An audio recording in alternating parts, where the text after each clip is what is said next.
Sabe aquela sensação de segurar a porta de vidro de um prédio ou até a porta do elevador para alguém passar? E a pessoa passar reto, com o rosto totalmente enfiado na tela do celular, sem fazer um único aceno. Parece que a ingratidão é quase uma ofensa física, uma quebra daquelas regras mais básicas e instintivas de convivência. O que não deixa de ser muito curioso, porque se a gente olhar para a história da cultura humana, a ingratidão sempre figurou como vilão definitivo da literatura antiga até as tragédias mais densas, com certeza, de Judas Iscariotes a Édipo, passando pelo Inferno de Dante e pelas peças do Shakespeare. É um comportamento completamente repudiado em qualquer sociedade. Ninguém sentaria numa entrevista de emprego, por exemplo, e diria: "Ah, sou um profissional excelente, mas o meu maior defeito é ser profundamente ingrato." Ninguém faria isso. Só que aí a gente esbarra num paradoxo gigantesco. Porque apontar a ingratidão alheia é meio que o esporte favorito da humanidade. É muito fácil ver no outro. Mas a gratidão genuína, aquela de verdade, que altera a forma como a gente habita o mundo, ela é de uma raridade absoluta. Nós vamos explorar os fundamentos práticos e também filosóficos da gratidão. E o nosso grande mapa para isso é o livro Um Dia Sem Reclamar, do Davi Lago e do Marcelo Galupo. A missão aqui é demolir de vez aquela ideia fraca, bem superficial mesmo, de que agradecer é só uma questão de etiqueta. A gente quer desconstruir a gratidão, afastando ela totalmente daqueles clichês de autoajuda para encarar a gratidão como uma ferramenta brutal de sobrevivência da nossa espécie. Sobrevivência e um mecanismo de reconfiguração neurológica. Porque se a ingratidão tem aquele poder destrutivo de isolar alguém e dinamitar relações, o que já cancelou até heranças legais ao longo da história, entender a anatomia profunda do ato de agradecer vira quase que uma questão de saúde pública.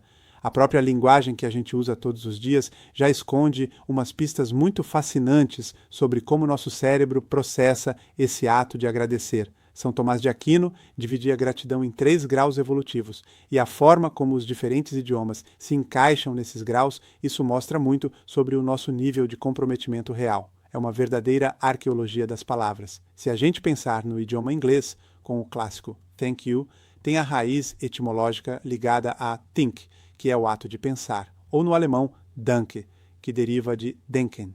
Ambos os casos habitam o primeiro grau apontado por Tomás de Aquino. É um nível estritamente intelectual. Tipo aquele reconhecimento frio e calculista, né? A mente diz: ok, eu sei que um favor foi feito, o dado foi processado e a coisa morre ali. Já o segundo grau desce do intelecto para o campo da emoção. Ele foca no favor em si.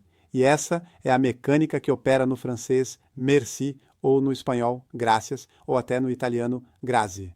O foco vai todo para a graça recebida, para o benefício. A ênfase inteira está no favor. Mas olha que interessante, a língua portuguesa faz algo que destoa completamente de todos esses outros idiomas, é a nossa palavra obrigado. E com a palavra obrigado, a gente atinge o terceiro e mais alto grau da escala filosófica da gratidão, porque dizer obrigado transcende o intelecto, transcende aquela mera celebração do favor recebido. É uma declaração. A partir daquele exato momento existe um vínculo. A pessoa que agradece se coloca literalmente na posição de estar obrigada a retribuir. É o reconhecimento de que as vidas estão entrelaçadas, uma interdependência. É como se dizer thank you fosse apenas o ato de emitir um recibo de padaria. Um recibo de padaria é tipo aquele pedaço de papel estéril. Ele só atesta que uma transação ocorreu e que as duas partes não devem mais absolutamente nada uma à outra. Tá pago. Uma visão inteiramente utilitária e comercial das relações humanas. Enquanto dizer obrigado seria o equivalente a assinar um contrato social de lealdade mútua. O objetivo não é quitar uma dívida para ficar no 0 a 0, mas sim manter a dívida em aberto de propósito para que o relacionamento continue existindo. E tem uma história real, é a história da Regina e de um motociclista anônimo. Imagina a cena, a filha da Regina, a Maria, passa muito mal na escola. A mãe corre, bota a menina no carro e pega um engarrafamento caótico tentando chegar ao hospital. Sim, e no meio de todo aquele mar de carros parados, a criança simplesmente perde os sentidos. Ela desmaia no banco de trás. A Regina entra em pânico total. Ela começa a costurar pelo trânsito de forma errática, perigosa, e nesse desespero ela quase derruba um entregador de pizza que vinha de moto. O padrão seria uma briga de trânsito ali mesmo. mas o motociclista vê a criança desmaiada no vidro de trás. Em vez de xingar, ele assume a frente do carro, trava a buzina dele e começa a abrir caminho no meio dos veículos. Ele operou como uma escolta improvisada, até a porta do pronto-socorro. Ele transforma um acidente iminente numa operação de resgate. Quando eles chegam ao hospital, a adrenalina da Regina está tão alta que ela pula do carro com a filha no colo e corre para a emergência e larga o carro escancarado no meio da rua, com chave na ignição, bolsa, documento, tudo dentro, e o motociclista grita de longe: "Pode ir, eu cuido do carro", e ele cumpre a promessa, cara. Fica ali por horas até o marido da Regina finalmente chegar. Só que o marido não tinha ideia de todo o drama da escolta no trânsito. Ele simplesmente vê o rapaz cuidando do carro, agradece rapidinho, entra no carro e vai embora. A Regina nunca mais viu esse homem, não faz a menor ideia de qual é o nome dele. Ela nunca pôde ressarcir o tempo de trabalho que ele perdeu, e muito menos comprar um presente para empatar o jogo. E é aí que o conceito de estar obrigado brilha muito, porque há 10 anos, de forma ininterrupta, a Regina ora por esse motociclista todas as noites. Ela jamais quitou a dívida financeira, mas essa percepção de interdependência profunda gerou um amor contínuo. A gratidão genuína obriga o ser humano a confessar a sua carência estrutural. Nós somos dependentes desde o primeiro respiro. Ah, os líquens, aquela simbiose perfeita que a gente vê em troncos de árvores, formada por algas e fungos, é fascinante, porque se a gente separar os dois, o fungo morre. Ele morre porque é incapaz de fazer fotossíntese para gerar energia sozinho. A alga morre porque não tem a estrutura do fungo para reter umidade. Um não existe no mundo físico sem o trabalho do outro. E o tecido social humano opera exatamente na mesma engrenagem. O fascinante é como o mundo moderno nos ensinou a confundir sucesso com invulnerabilidade. Essa crença totalmente ilusória de que um ser humano pode ser o único e absoluto arquiteto do seu próprio destino, ignorando que tem tanta coisa fora de controle. E pensadores clássicos já desmontavam isso séculos antes de Cristo. O Confúcio, por exemplo, ele alertava que a única propriedade verdadeiramente nossa, sob nosso controle irrestrito, é o nosso caráter. A saúde de ferro, a oscilação da economia, as tragédias repentinas, tudo isso reside nas mãos do acaso, do tempo ou do fluxo imprevisível da vida. Se a pessoa compra a ideia de que é a única deusa do próprio destino, isso vira uma receita perfeita para a frustração crônica, porque a realidade é muito teimosa, ela nunca obedece perfeitamente ao nosso roteiro. E aí, quando a chuva cai, num dia em que a pessoa planejou o sol, ela leva para o lado pessoal.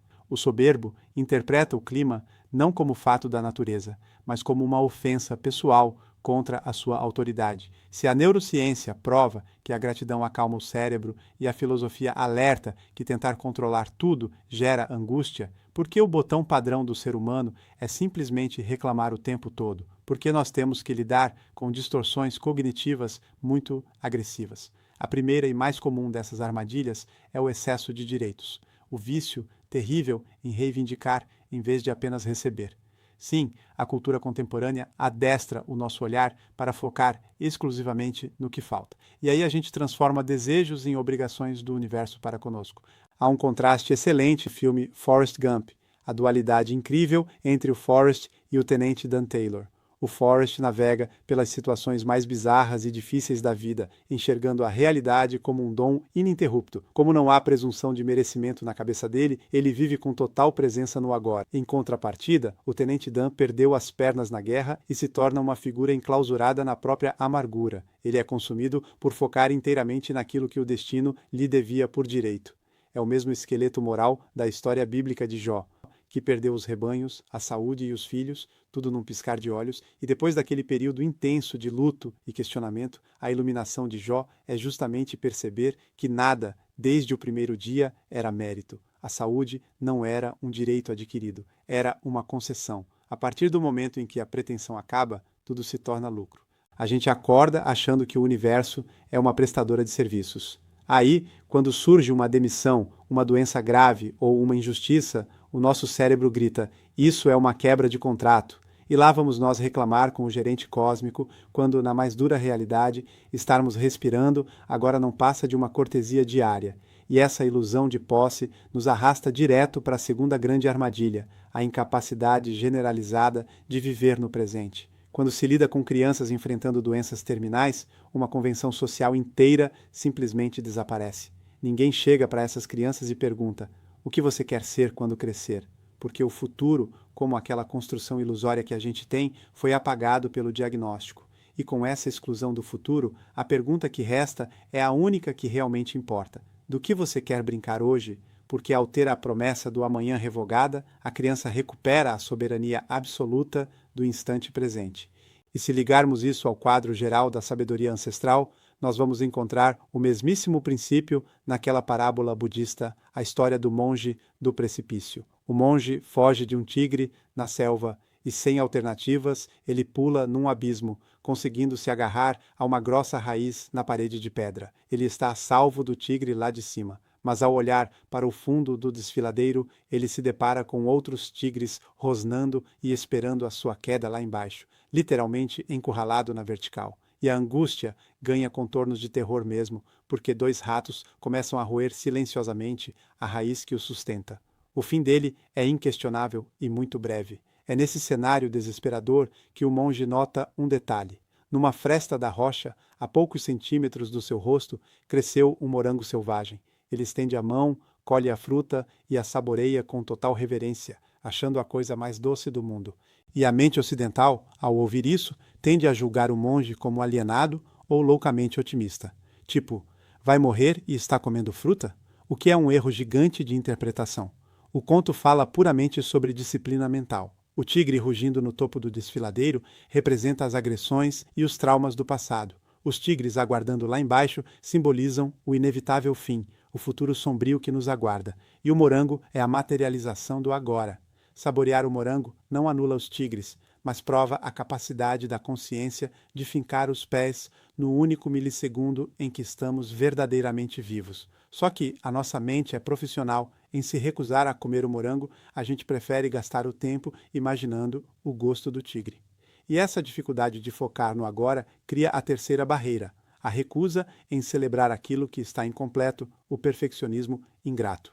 É genial como isso se conecta com a tecnologia através da história do Brad Meyer, que foi inventor da barra de progresso dos computadores. Quando a gente faz um download longo, a tela exibe aquela barrinha enchendo. O grande detalhe que quase ninguém sabe é que o movimento daquela barra não é matematicamente preciso com os dados transferidos. Muitas vezes ela pula do nada de 10% para 50%, depois estaciona no 99% por uma eternidade e só então encerra. A sacada genial do Meyer foi entender que o software precisava mentir um pouquinho, visualmente falando, para acalmar a neurose humana, ou seja, para evitar a sensação de que o mundo ou a máquina congelou de vez. A utilidade real da barra de progresso é puramente emocional. Ela existe para fornecer doses de dopamina para avisar ao cérebro: calma, tem movimento acontecendo, as coisas estão caminhando, mesmo que você ainda não tenha o resultado final em mãos. O problema é que aplicamos a impaciência digital à vida real. A gratidão exige que a gente olhe para uma fase difícil da vida e saiba celebrar o fato de que a barra invisível está enchendo, em vez de amaldiçoar o fato de que o download da nossa vida ainda não atingiu 100%. E diante de uma máquina biológica com tantas falhas e armadilhas cognitivas, o raciocínio final é que a gratidão não é um reflexo espontâneo, não se trata de uma reação natural. É um músculo, você precisa treinar. As virtudes são como calos nas mãos, ninguém nasce com eles. Eles surgem da repetição mecânica até formarem uma segunda pele. Como a gratidão é uma virtude de alto calibre, ela exige pedagogia, exige treinamento ativo. A gente precisa entender como o nosso corpo conversa com ele mesmo. E essa linguagem não é com palavras não, é pura química. Pensa assim, as emoções são os sinais químicos que o cérebro manda para o corpo. São tipo instruções, ordens mesmo. Elas dizem: ei, relaxa aí, ou se prepara para lutar ou corre. O corpo não fica questionando, ele só responde a esses sinais químicos. Para o nosso cérebro, a diferença entre um tigre e um gatinho é química, baseada no que a gente já viveu na nossa memória. Um manda um sinal de perigo, aí já ativa aquela resposta de luta ou fuga. O outro manda um sinal de "ah, que fofinho". E o corpo, o que ele faz? Relaxa. A percepção da gente cria a química e a química cria a resposta do corpo. Simples assim. E aqui que a gente chega num problema bem comum hoje em dia, quando a gente vive mandando esses sinais de perigo o tempo todo, mesmo sem tigre nenhum por perto, a gente acaba ficando preso num ciclo vicioso de estresse. O nosso sistema nervoso foi feito para acelerar e para desacelerar. É um equilíbrio, mas quando a gente vive no modo acelerado, sem parar, essa fisiologia de defesa acaba virando o nosso novo normal.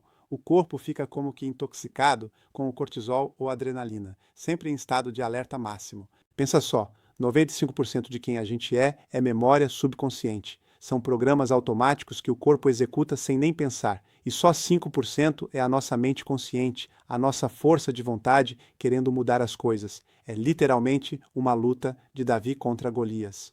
Os 5% da mente consciente, que é o nosso desejo de mudar. Ali lutando contra os 95% do corpo que já está viciado nos padrões antigos, na química do estresse. Então, como é que o Davi vence o Golias? A resposta não é mágica, não é um milagre, é treino. É começar a tratar a mudança emocional como se fosse uma habilidade física que precisa de prática, de disciplina. E o processo é assim, gradual. Não dá para vencer o Golias com um golpe só. Essa batalha contra os 95% do hábito subconsciente é vencida um dia de cada vez, com pequenas práticas, mas que são consistentes. Um bom exercício para a prática da gratidão é passar 24 horas consecutivas sem reclamar de absolutamente nada. Um verdadeiro teste de resistência à frustração. Se no meio do dia a pessoa der um suspiro longo de impaciência na fila do banco, o relógio zera. Se resmungar mentalmente enquanto lava a louça, zera de novo. Mas aqui a gente precisa fazer um questionamento sério sobre a aplicação disso. Pensa bem, ficar calado durante 24 horas diante de tudo não flerta perigosamente com aquela chamada positividade tóxica, aquela anestesia onde o indivíduo engole abusos no trabalho, não impõe limites nos relacionamentos e fica fingindo que o caos não existe. Esse apontamento é crucial para não corrompermos a ideia. O exercício repudia totalmente a omissão diante de injustiças concretas. A distinção que protege contra essa positividade cega é explicada através de uma metáfora muito simples. A metáfora da buzina no trânsito. Visualize uma avenida movimentada. Um pedestre distraído pelo telefone pisa na pista fora da faixa enquanto você se aproxima a 80 por hora.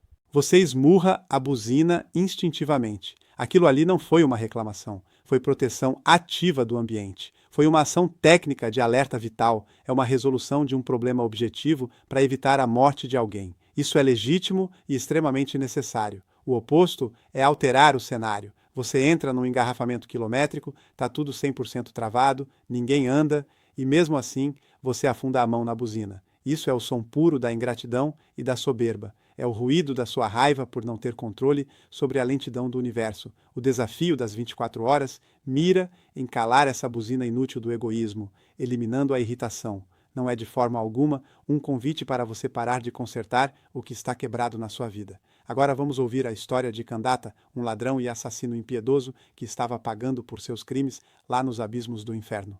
Mas Buda, ao olhar para a condenação dele, recordou-se de que, numa única ocasião durante sua vida violenta inteira, Kandata havia poupado a vida de uma aranha ao desviar o passo na estrada. Uma fração de segundo de misericórdia no meio do caos. E por causa disso, Buda lança um fino fio de teia de aranha que desce dos céus até as chamas. Kandata se agarra ao fio e começa uma escalada desesperada e exaustiva em direção à luz. Mas ao pausar para recuperar o fôlego e olhar para baixo, uma visão o aterroriza. Uma multidão imensa de outros condenados havia começado a escalar logo abaixo dele, aproveitando o mesmo fio, a mesma oportunidade. Consumido pela ganância e pelo medo irracional de que a teia fosse romper com o peso extra, ele perde a sanidade. Ele chuta os que estão perto e berra para a escuridão. Afastem-se! Esse fio é meu, a salvação é apenas minha. No exato instante em que o senso de exclusividade toma conta da mente dele e ele verbaliza que a graça é uma propriedade privada,